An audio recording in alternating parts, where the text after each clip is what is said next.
ভাইরা আমার, আজকে বিষয়বস্তু হচ্ছে আমার হকুকুল ইবাদ, বান্দার হক, বান্দার অধিকার। আমরা মানুষ, একজন মানুষ আরেকজন মানুষের অধিকার, এই অধিকার নিয়ে আলোচনা যদি করি তাহলে পারে আজকে রাতটা পুরা লাগবে, কিন্তু সময় খুব জোর হলে 1 ঘন্টা হবে। এই জন্য খুবই শর্টে সংক্ষিপ্ত আকারে বলব। বান্দার হক, পৃথিবীতে যত পাপ আছে সব পাপকে আল্লাহ ক্ষমা করে দিবেন। তওবা করলে আল্লাহ পাক রব্বুল আলামিন তাকে ক্ষমা করে দেবেন। কিন্তু কিছু পাপ আছে, এটা তওবা করেও আল্লাহ ক্ষমা করবেন না। আমার কথা কি বুঝতে পারছেন? আলহামদুলিল্লাহ, সবাই পাচ্ছেন বুঝতে ভাই? আলহামদুলিল্লাহ। 1 নম্বর পাপ যেটা আল্লাহ ক্ষমা করবেন না, তওবা করলেও ক্ষমা করবেন না। খালেস তওবা করেছেন তারপর ক্ষমা করবেন না আল্লাহ, সেটা হচ্ছে বান্দার হক, বান্দার অধিকার। কাউকে আপনি কষ্ট দিয়েছেন, কাউরির সম্পদ ছিনিয়ে নিয়েছেন, কাউরির থেকে কর্জ নিয়ে, ধার নিয়ে, উদার নিয়ে, সুলফা নিয়ে আপনি দিব বলে দেন নাই, এটা হলো বান্দার হক। এই বান্দার হক আল্লাহ পাক রব্বুল আলামিন কখনো ক্ষমা করবেন না, ও যতবার তওবা করুক না কেন। এই 1 নম্বর। তাহলে হকুল ইবাদ ক্ষমা হবে না, এটা জানতে পারলাম। 2 নম্বর হচ্ছে হকুল্লাহ, আল্লাহর অধিকার, আল্লাহর হক। আল্লাহর হক আল্লাহ যদি চান তো ক্ষমা করে দিবেন। তবে আল্লাহ পাক রব্বুল আলামিনের কিছু হক আছে যেটা বান্দার সাথে সম্পৃক্ত, এটা আল্লাহ পাক রব্বুল আলামিন ক্ষমা করবেন না। দেখেন, আগে যেগুলো শুনেছেন এটা কিন্তু পুরানো কথা, আর এখন যেটা বলছি এটা হলো নতুন কথা। আল্লাহ পাক রব্বুল আলামিনের যেগুলো হক, অধিকার, বান্দাকে আল্লাহ চাইলে ক্ষমা করে দিবেন, শাস্তি ছাড়াই ক্ষমা করে দিবেন। কিন্তু আল্লাহর কিছু হক আছে যেটা বান্দার সাথে সম্পৃক্ত, এটা ক্ষমা করবেন না। যেমন আপনি মান্যত মেনেছেন যে আমি এই মাদ্রাসায় 500টা টাকা দিব, এটা বান্দার হক হয়ে গেছে, আপনার নাই, আল্লাহর সাথে সম্পর্ক নাই এটা। সুতরাং ভয় করবেন না, এখানে মাঝে মাঝে টায়ার বাস্ট হয়, বুঝছেন? চক্কর অনেক বড় তো, এই জন্য মাথা ঠিক থাকে না গাড়িরও। কাজে আপনারা ভয়টাই করেন না, এখানে বোমা টমা হবে না ইনশাআল্লাহ।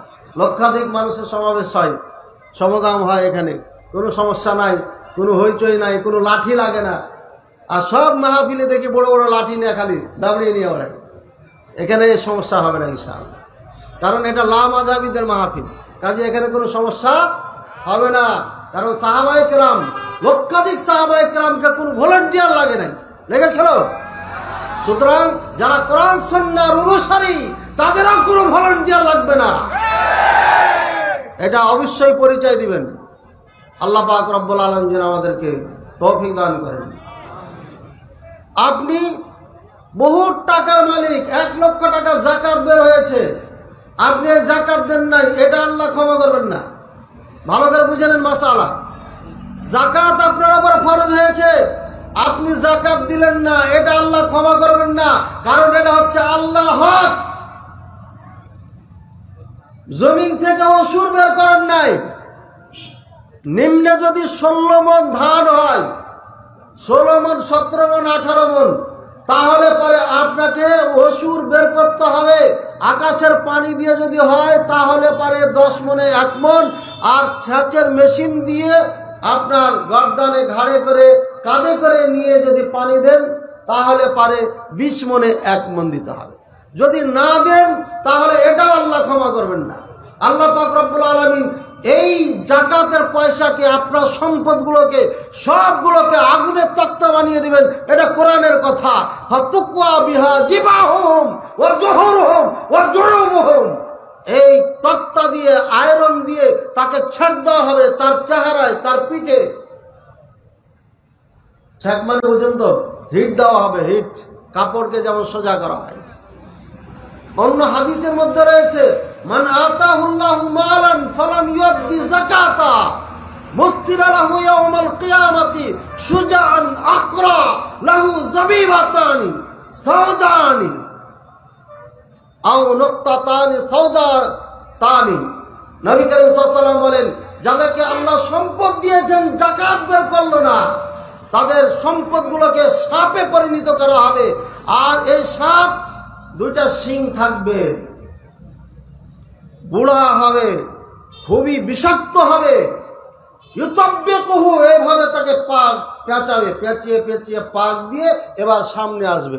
আসার পরে কখনো এখানে কামড়াবে আর কখনো এদিকে কামড়াবে, আর দংশন করবার বলবে আনা মালুকা আনা কানজুকা, আমি তোমার সম্পদ, আমি তোমার গুদাম ঘরের ওই সম্পদ যেটা রেখে দিয়েছিলাম। বুঝেছেন তো? এবার যাদের উপর জাকাত ফরজ হয়েছে, জাকাত দিচ্ছেন না, জমিন আছে, ধান হচ্ছে, ধানের অসুর বের করছেন না, তাদের সম্পদগুলো আগুনে তক্তা হবে আর সাপ হবে। দুটা আযাবের কথা বললাম, একটি কোরআন থেকে আর একটি হাদিস থেকে। আল্লাহ পাক রব্বুল আলামিন এমনি ভাবে ক্ষমা করবেন না যেটা মানুষের হক। এবার দেখি, সচরাচর বক্তব্য শোনার মতো শুনবেন না।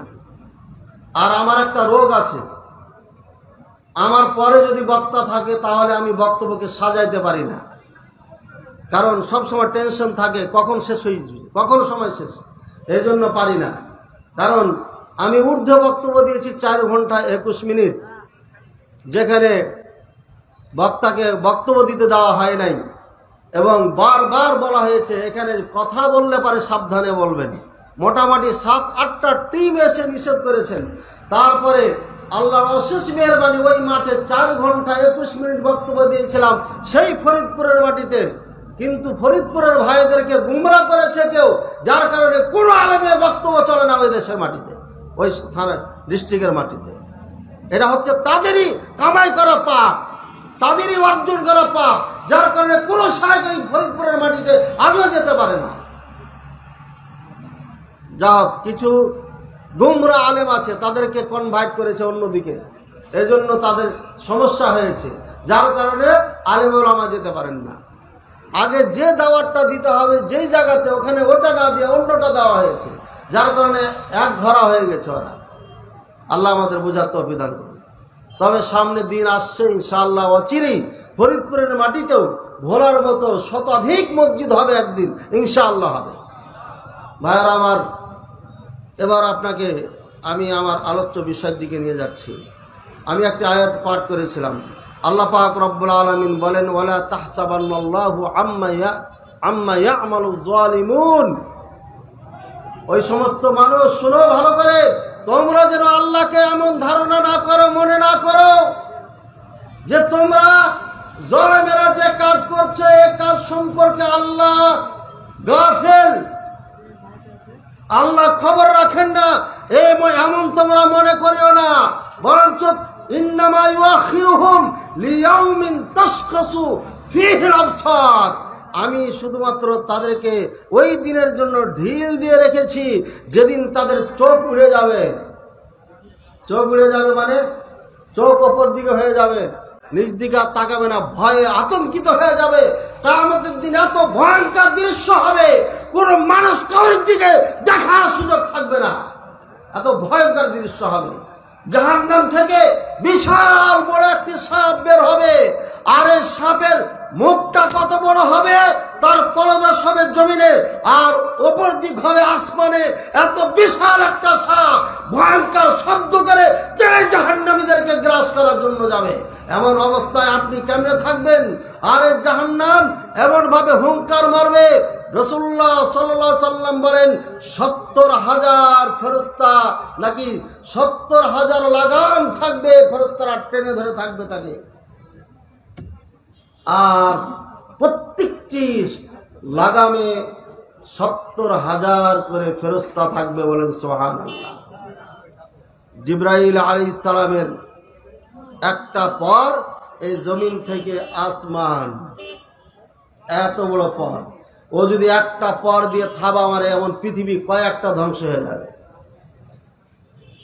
একটা পর দিয়ে যদি থাবা মারে, 600টি পর রয়েছে তার, 600টি ডানা রয়েছে তার।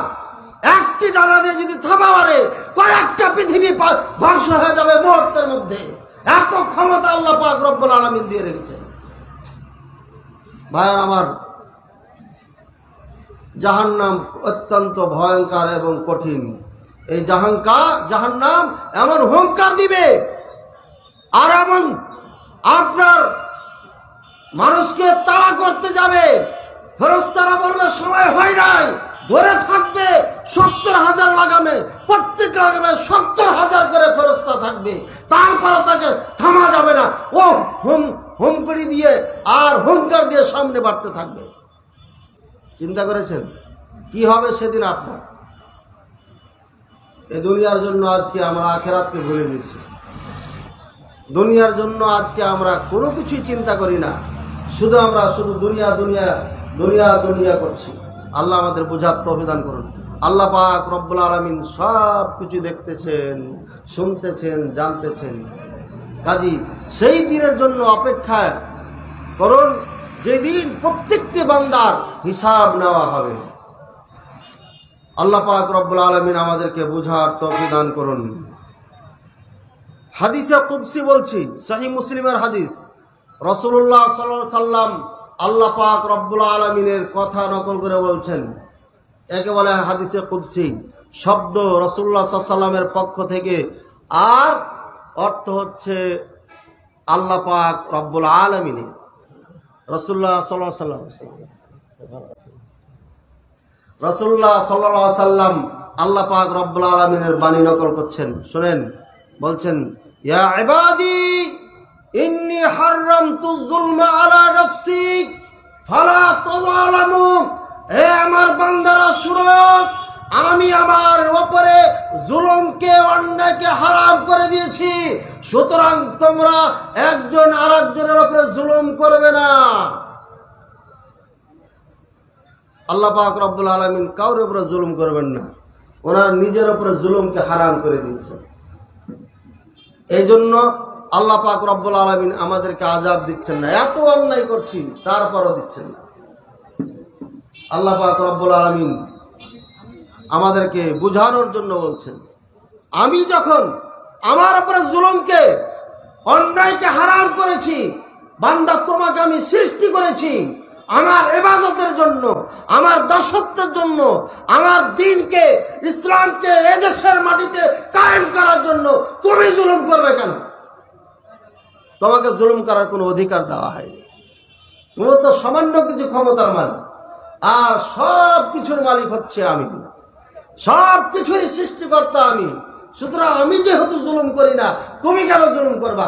তোমার উপরে জুলুম হারাম করেছি। আল্লাহ পাক রব্বুল আলামিন বুঝার তৌফিক দান করুন। রাসূলুল্লাহ সাল্লাল্লাহু আলাইহি ওয়াসাল্লাম বলেন, কুল্লুল মুসলিমি আলাল মুসলিমি হারামুন দামুহু ওয়া মালুহু ওয়া ইরদুহু। রাওয়াহু মুসলিম। হাদিসটি সহিহ মুসলিমে আছে।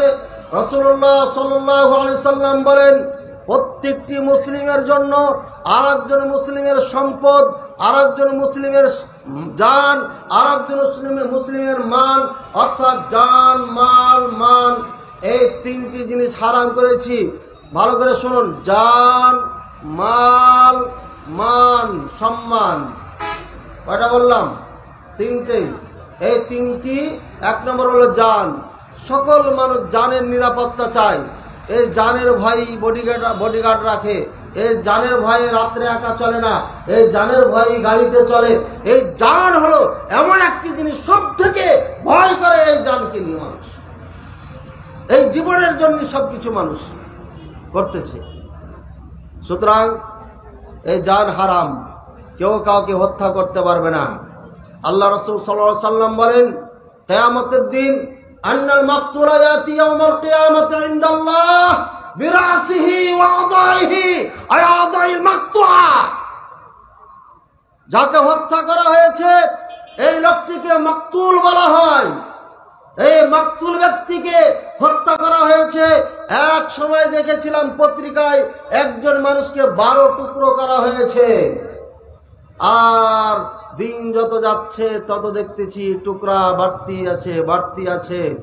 এত অন্যায়, অত্যাচার, জুলুম, নির্যাতন বেড়ে যাচ্ছে, যা কোনো মানুষের পক্ষে সম্ভব না। বর্বরতার যুগ করতে করতে ফাড়া উঠিয়ে দিচ্ছি।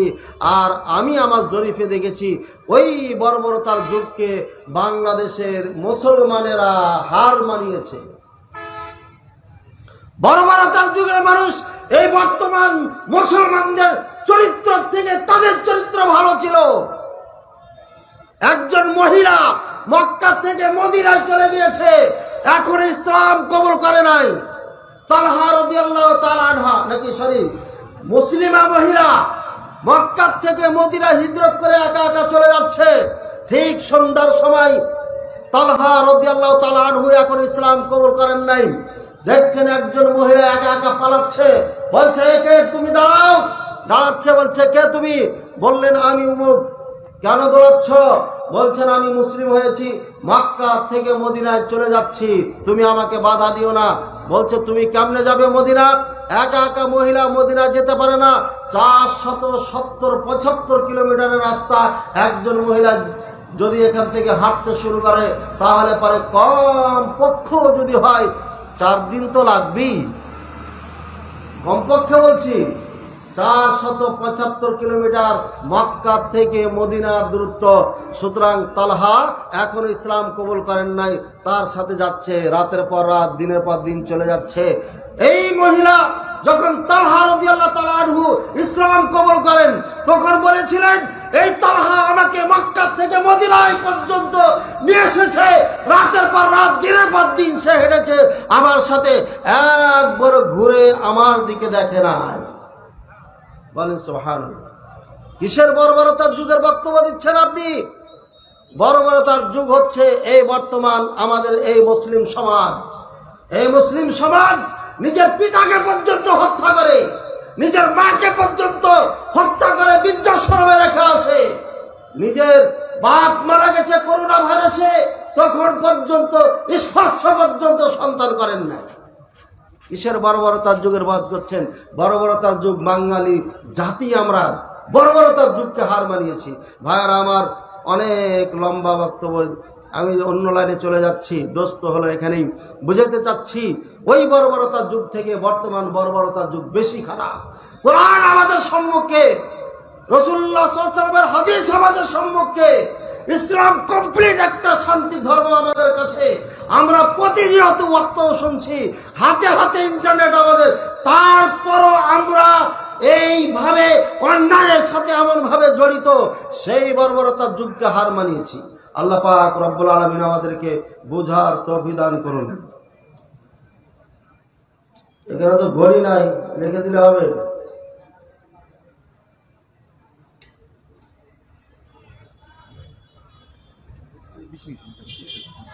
নয়টা 15 মিনিট পর্যন্ত তো পার হয়ে গেছে তো। 10টা 15 মিনিট। হ্যাঁ, 10টা 15 মিনিট। আচ্ছা, বললাম না আমার পরে বক্তা থাকলে আমার ওয়াজ কোনোদিন ভালো হয় না, করতেও পারি না। এই জন্য এরকম ডেট না নেওয়াই ভালো। তো এখানে বাড়ি তো, সুতরাং সমস্যা নেই। ভাইয়ের আমার, আল্লাহ নবী সাল্লাল্লাহু আলাইহি সাল্লামের একটি হাদিস বলে চলে যায়। রাসূলুল্লাহ সাল্লাল্লাহু আলাইহি সাল্লাম বলেন, ইয়াহশুরুল্লাহুল ইবাদা ওয়া আওমা বিয়াদিহি কিবালা শাম ফাকাল ইয়াহশুরুল্লাহুল ইবাদা উরাতান ওয়াফাতান গুরলান বুহমান। রাসূলুল্লাহ সাল্লাল্লাহু আলাইহি সাল্লাম বক্তব্য দিচ্ছেন আর হাত দিয়ে ইঙ্গিত করে শামের দিকে দেখাচ্ছেন। বলছেন আল্লাহ পাক রব্বুল আলামিন মানুষকে শাম দেশে একত্রিত করবেন। তাদের অবস্থা কেমন হবে?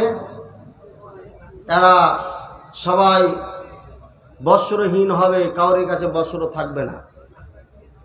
অরুলান ওরাতান, দ্বিতীয় নম্বর গুরলান, যেমনে ভাবে মার পেট থেকে দুনিয়া এসেছিল তেমনি হবে।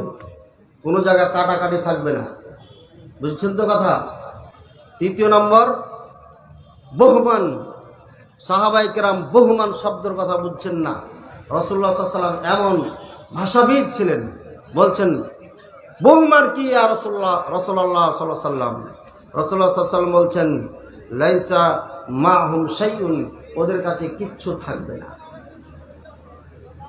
এমতো অবস্থায় ইউনাদি মুনাদিন বিসাতিন ইয়াসমাউহু মান বাউদা কামা ইয়াসমাউহু মান কারুবা আনাল মালিকুদ দাইয়ান। এই অমত অবস্থায় হঠাৎ করে একটি আওয়াজ দিতে থাকবেন একজন ফেরেশতা। এত জোরে আওয়াজ দিবেন, যারা দূরে আছে, কোটি মাইল দূরে আছে, বাংলাদেশে আছে, কথার কথা, কারণ মানুষ তো এত বেশি হবে, শান দেশে তো জায়গা হবে না, সুতরাং এখানেও হয়তো থাকতে পারে। যদি এত দূরেও থাকে, কথার কথা, তারপরে শুনবে যেমনি ভাবে ওই আপনার আহ্বানকারীর পাশে যারা রয়েছে যেমনি ভাবে শুনবে, ঠিক দূরে যারা আছে তেমনি ভাবে শুনবে, শোনার মধ্যে কোনো পার্থক্য থাকবে না। ভাইয়ের আমার, সে বলবে আনাল মালিকুদ দাইয়ান, আমি প্রতিশোধ নেওয়া দেওয়ার ফেরেশতা, প্রতিদান দেওয়া নেওয়ার ফেরেশতা। আজকে প্রতিদান দিতে হবে। লা ইয়াদখুলু আহাদুম মিন আহলিল জান্নাতি, জান্নাতা, কোন জান্নাতি ব্যক্তি জান্নাতে যেতে পারবে না যদি তার কাছে কোনো জাহান্নামী কোনো কিছু পেয়ে থাকে, তাহলে ওটা যতক্ষণ পূরণ না করবে ততক্ষণ কোনো জান্নাতি জান্নাতে যেতে পারবে না। আর কোনো জাহান্নামী কখনো জাহান্নামে যেতে পারবে না যতক্ষণ পর্যন্ত কোনো জান্নাতি ওর কাছে কিছু পেলে ওটা পূরণ না করবে। অর্থাৎ একজন আরেকজনের পাওনা আর একজন আরেকজনের যেটা অধিকার রয়েছে, দুনিয়াতে মেরে খেয়েছেন, ধোঁকা দিয়ে খেয়েছেন, সেটা যদি পূরণ না হয় তাহলে আল্লাহ পাক রব্বুল আলামিন আপনাকে জান্নাতে যেতে দিবেন না, জাহান্নামী হওয়া সত্ত্বেও জাহান্নামেও যেতে দিবেন না। কেমন কথা হবে এটা? জাহান্নামীকে আবার জাহান্নামে কেন যেতে দিবেন না? জি, যেতে দেওয়া হবে না। কারণ এই জাহান্নামী আপনার উপরে আমার উপরে জুলুম করেছে, সুতরাং যদি ওকে ছেড়ে দেওয়া হয় তাহলে কিয়ামতের দিন আমার উপরে জুলুম করা হলো। তাই আল্লাহ পাক রব্বুল আলামিন ঘোষণা দিয়ে দিয়েছেন লা যুলমাল ইয়াউম, আজকে কোনো জুলুম হবে না, তাই তাকে ছাড় দিবেন না। রাসূলুল্লাহ সাল্লাল্লাহু আলাইহি ওয়াসাল্লামকে সাহাবায়ে কেরাম বললেন আমাদের কাপড় চোপড়ও থাকবে না, বস্ত্রহীন হব, টাকা পয়সাও থাকবে না, তাহলে বিচার কিভাবে হবে, লেনদেন কিভাবে হবে? রাসূলুল্লাহ সাল্লাল্লাহু আলাইহি ওয়াসাল্লাম বললেন আল হাসানাতু ওয়াস সাইয়্যাত, আপনার নেকি আর বদি, পাপ আর নেকি, এই দুটা দিয়ে বিচার হবে। আপনি যদি কাউকে গালি দিয়ে থাকেন, আপনি যদি কাউকে কষ্ট দিয়ে থাকেন, আপনি যদি কাউর টাকা পয়সা মেরে থাকেন, তাহলে পারে আপনার থেকে ওই ব্যক্তি নেকি নিয়ে নেবেন। আর একটি সহিহ মুসলিমের হাদিস আছে, ভাইরা আমার, দিতে দিতে দিতে দিতে সব নেকি দেওয়া হয়ে যাবে।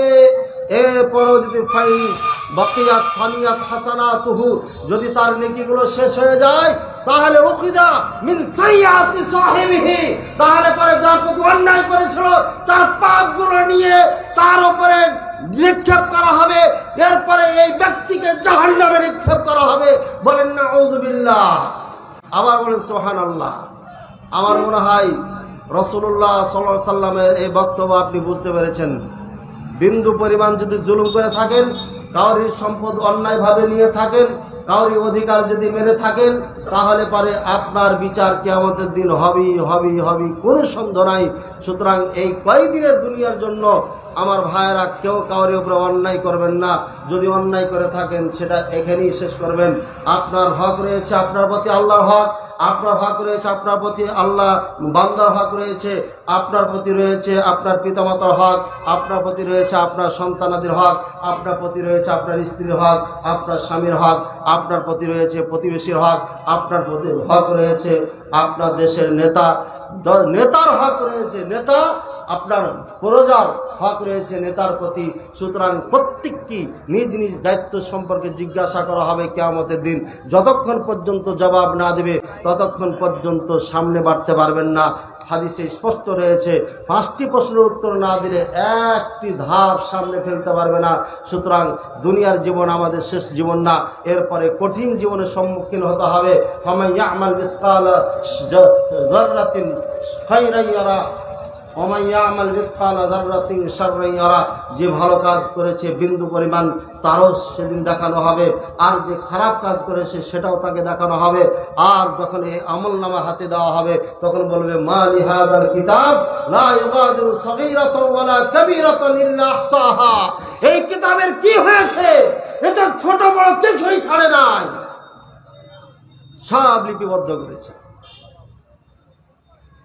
ওয়াজাদু মা আমিলু হাদিরা। আর ওই আমলনামার মধ্যে সব কিছুই লেখা থাকবে। দুনিয়ার জীবনে যা করেছে সব লেখা আছে। আমচত্বরের মাহফিলে সে বাদাম ক্রয় করে চাচাতো বোনকে দিয়েছেন, কেউ দেখে নাই, ওটাও সেদিন দেখানো হবে। কেন দিয়েছেন? ভাইয়েরা আমার, আল্লাহ পাক রব্বুল আলামিন প্রত্যেকটি মুহূর্তের হিসাব নেবেন। সূরা জিলজালের মধ্যে আল্লাহ পাক রব্বুল আলামিন বলেছেন এই জমিন সমস্ত কিছু সংবাদগুলো একটা একটা করে দিয়ে দিবে। সুতরাং সমস্ত যে কোনো পাপ করেছেন ভালো করেছেন সব আল্লাহ পাক রব্বুল আলামিন আপনার পঙ্খন হিসাব নেবে।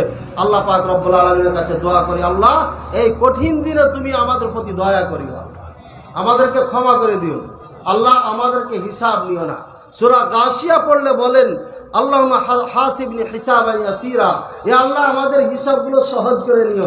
আমি বলি আল্লাহ হিসাবই নিও না, কারণ নবী করিম সাল্লাল্লাহু আলাইহি ওয়াসাল্লাম বলেছেন ইজা হুসিবা ফুতিন, যার হিসাব নেওয়া হবে সেই বিপদগ্রস্ত হবে। হিসাব দিতে গেলে বেঁচে আসবেন কেমনে? বেঁচে আসা যাবে না। কাজে সব সময় দোয়া করি আল্লাহ হিসাব ছাড়া আল্লাহ তুমি জান্নাতে দিও। বলেন আল্লাহুম্মা। ভাইয়ের আমার সময় শেষের দিকে, আর কয়েক মিনিট আছে, আমি একটু কথা বলে নিই। এটা আমার কথা না, শুনতে আমার মনে হবে, কিন্তু এটা আপনার কথা।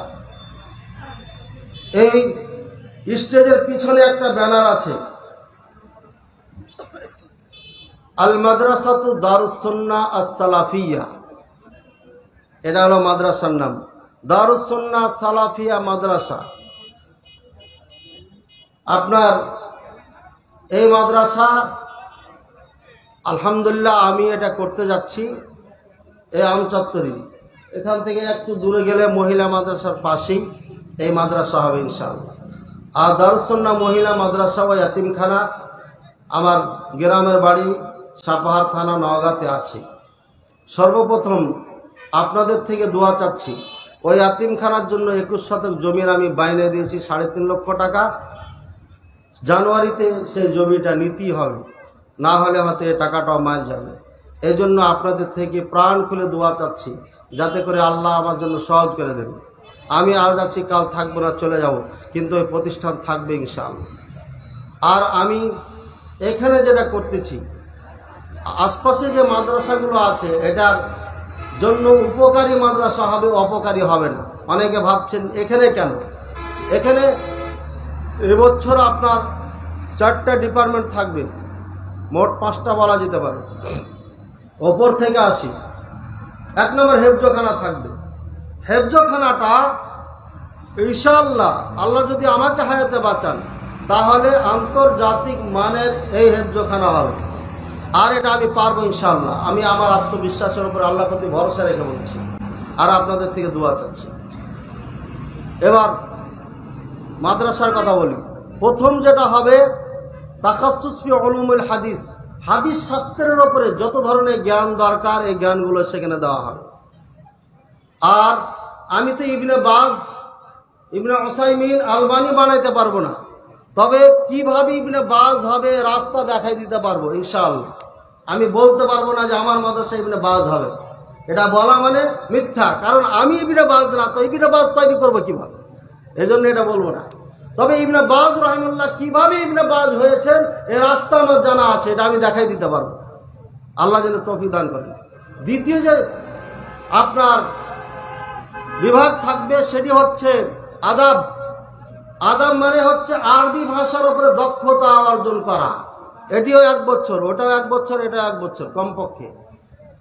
আর তৃতীয় ব্যাচ যেটা থাকবে, যারা দাওরায়ে হাদিস পাস করেছেন, কামেল পাস করেছেন, তবে গ্রামারে দুর্বলতা আছে, তাদের জন্য এটা 1 বছরের কোর্স থাকবে। তাদেরকে গ্রামার, আরবিতে কথাবার্তা বলা, লেখা, এক কথায় একটা ভালো শিক্ষক হিসাবে উপহার দেওয়ার জন্য 1 বছরের কোর্স থাকবে তাদের জন্য।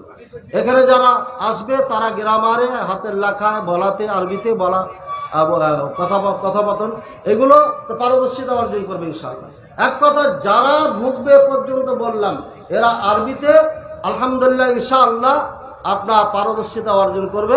যারা হাদিসে পড়বে হাদিসে পারদর্শিতা অর্জন করবে, আদবে নিয়ে পড়বে তারা আদবে হবে। এবং শিক্ষকও নিয়োগ দেওয়া হয়ে গেছে, এবং সবগুলো দামি দামি শিক্ষক। এখনই 18-19 হাজার টাকায় চাকরি করছেন তারা। যেটা সব প্রথম যেটা ব্যাচ হবে, এটা হবে ছোটদের নিয়ে। ছোট কেমন ছোট? মিজানের ক্লাসের ছাত্র নিব আমি। এটা যারা কমি মাদ্রাসা, আলিয়া মাদ্রাসার ছাত্র তারা বুঝবেন। এখানে আলিয়া মার্কাজ অনুযায়ী ক্লাস 5-এর মিজান একটা গ্রামারের কিতাব, এই ক্লাসই নিব, এর পরের ক্লাসগুলো আর নিব না। পর্যায়ক্রমে এই মিজানের ছাত্রগুলো আপনার দাওরায়ে হাদিস, তারপরে উলুমুল হাদিস, আদব পর্যন্ত পড়বে। দাওরায়ে হাদিস পড়বে, এর সময় লাগবে 5 থেকে 6 বছর।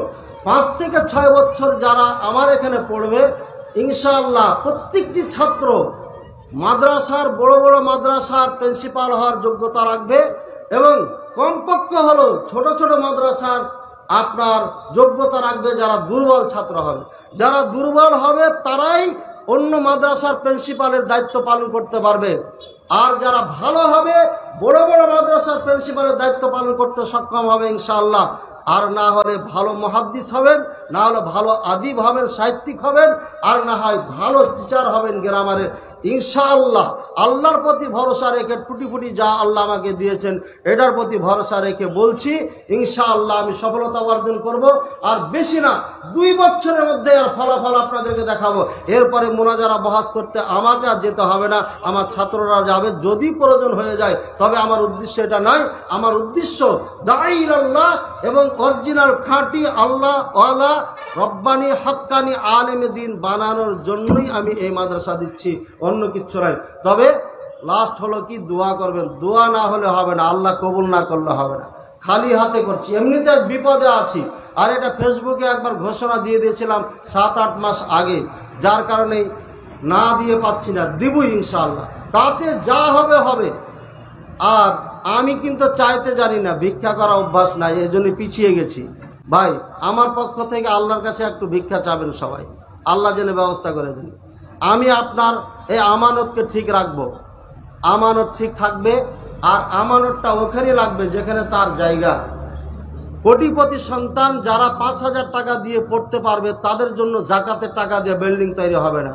ফকিরের বাচ্চা যে টাকাই দিতে পারবে না, আসলে অরিজিনাল জাকাতের হকদার, তার জন্য বিল্ডিং তৈরি হবে এবং তার পিছনেই ব্যয় হবে। আর ধনীর ছেলে আসলে পরে ভিআইপি সেকশন থাকবে, তারা নিজের টাকা দিয়ে বিল্ডিং ভাড়া করে থাকবে, তাদের জন্য পৃথক, তাদের খাবারও পৃথক হবে। আর না হয় ওই গরিবদের জন্য যেভাবে আমি পাক করব, খাবো, যদি ওখানে 2,000 টাকা মাসে আসে, ধনীর ছেলেরা পকেট থেকে 2,000 টাকা দিয়ে পড়বে। এই হলো শরিয়া ভিত্তি, আল্লাহকে রাজি রাখার জন্য একেবারে শরিয়াত সম্মত আপনার মাদ্রাসার সিস্টেমটা বললাম। লেখাপড়ার সিস্টেমটা আমার মাথার মধ্যে আছে। আল্লাহ যদি আমাকে হায়াতে বাঁচান, আপনারা দেখবেন অজানা এক নিয়ম নীতি ইনশাআল্লাহ। আল্লাহ পাক রব্বুল আলামিন কবুল করুন। আমি আমার সময়ের মধ্যেই আছি, 15 বেজে গেছে, সুতরাং এখান থেকে বিদায় নিচ্ছি। আপনারা প্রত্যেকেই আমার জন্য দোয়া করবেন।